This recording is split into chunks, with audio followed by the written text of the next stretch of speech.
Shumë biseda dhe fjalë qarkullojnë lidhur me atë se madhëria e tij mbreti Charles është konvertuar në Islam. Kjo sigurisht është një histori që po fiton shumë vëmendje çdo ditë dhe më shumë. Dhe me të vërtetë, kur e shqyrton, e analizon dhe fillon të gjykosh mbi të, mund të themi se është realisht një histori vërtet e ndërlikuar, e koklavitur, me shumë mistere dhe pikpyetje. Kjo ndodh sepse, siç e dim, madhëria e tij mbreti Charles duhet të jetë mbrojtësi i besimit të krishterë. Nëse mbani mend në kurorëzimin e tij, disa vite më parë, mbreti ndryshoi qëndrim lidhur me atë se ai nuk i mbronte besimet dhe arsyetimi që na u dha ishte fakti se donte të ishte më gjithëpërfshirës në çështjet e besimit. Nuk ishte domosdoshmërisht ajo që nëna e tij e ndjer, mbretëresha Elizabeth, do të kishte dashur të ndiqte i biri. Për sa i përket kësaj rruge të veçantë në përballje me besimet, por ja që ndodh. Me mbretin e Britanisë së Madhe dhe bazuar në qëndrimet e tij, bëhet veçanërisht interesante të zbulosh të vërtetën lidhur me besimin e tij. A është konvertuar madhëria e tij mbreti Charles në Islam? A është ai tani pjesë e vëllazërisë muslimane?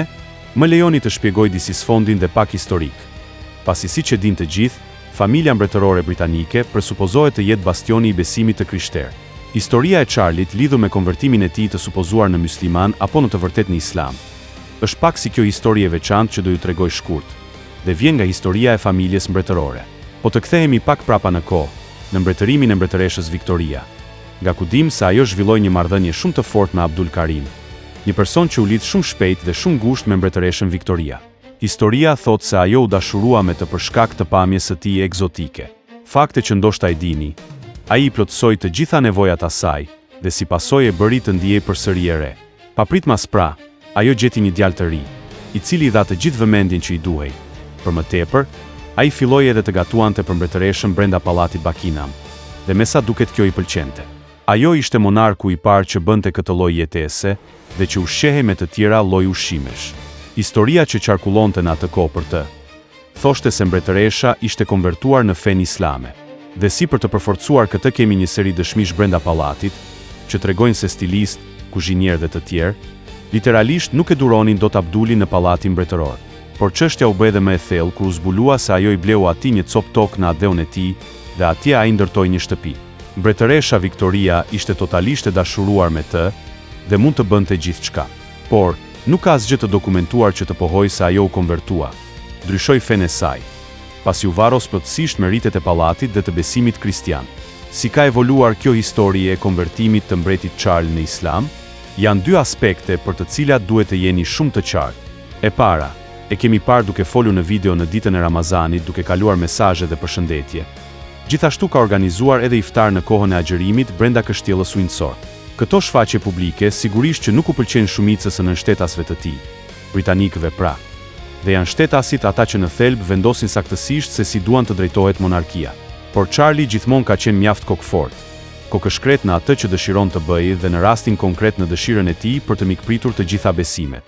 Si doli në dritë historia e hamenduar se Charlie është konvertuar në Islam, fillimisht nga kleri, më pas nga njerëz brenda pallatit, dhe më pas nga publiku që komenton ato që shikon të publikohen dhe pohojnë nga vetë mbreti. Por për ta verifikuar këtë duhet të shikojmë atë që, nëse ai do të ishte konvertuar në një besim tjetër, gjëja e parë që duhet të bënte si monark ishte të informonte kishën. Dhe ajo, kreu i saj, Sara, e cila është kryepeshkopja e Canterburyt në pallatin Lambeth, duhet ta udhëzonte më pas monarkun. Kështu ndodh sipas rregullit, por diçka e tillë nuk ka ndodhur. Po të kishte ndodhur nuk mund të mbahej e fshet nga publiku. Nëse madhëria e tij mbreti do të kishte vendosur të konvertohej, do i thuhej nga pallati dhe kleri anglikan të bënte deklaratë publike.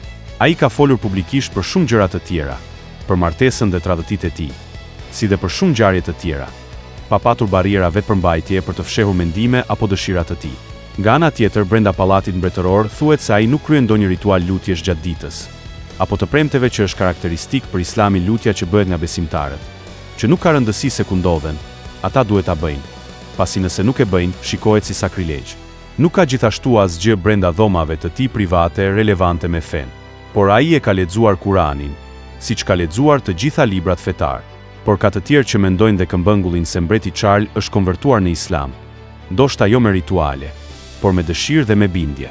Ka të tjerë që flukset migratore muslimane drejt Anglisë dhe këtë lloj politike për t'i mbështetuar ata, buron nga pallati mbretëror dhe nga ai personalisht. Sot policia dhe qeveria angleze më shumë mbrojnë një imigrant musliman se sa një shtetas anglez. Nëse mbreti Charles do të kishte kundërshtime të gjitha këto që ndodhin në Angli, që nuk janë pak, ai ka fuqinë e monarkut për të vepruar, për të ndërhyrë dhe për të marrë edhe vendime radikale dhe drastike nëse e lyp momenti. Monarku Charles ka në Angli sot 2 provinca ku mbizotëron sharia, që do të thotë është shkelu me këmbë monarkia dhe ai nuk vepron. Një tjetër fakt që i bën njerëzit të dyshojnë që realisht monarku është konvertuar në islam. A janë të gjitha këto thashetheme, hamendësime, analiza dhe gjykime të gabuara për mbretin, apo mbreti Charles është realisht kripto-konvertuar në islam? Mund të na e thoni mendimin apo opinionin tuaj me një koment poshtë videos. Mendimi juaj do të ishte më shumë se i vlefshëm.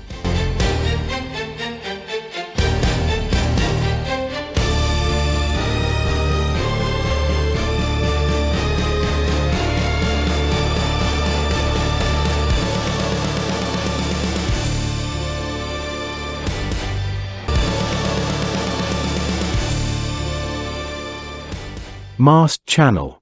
Please subscribe.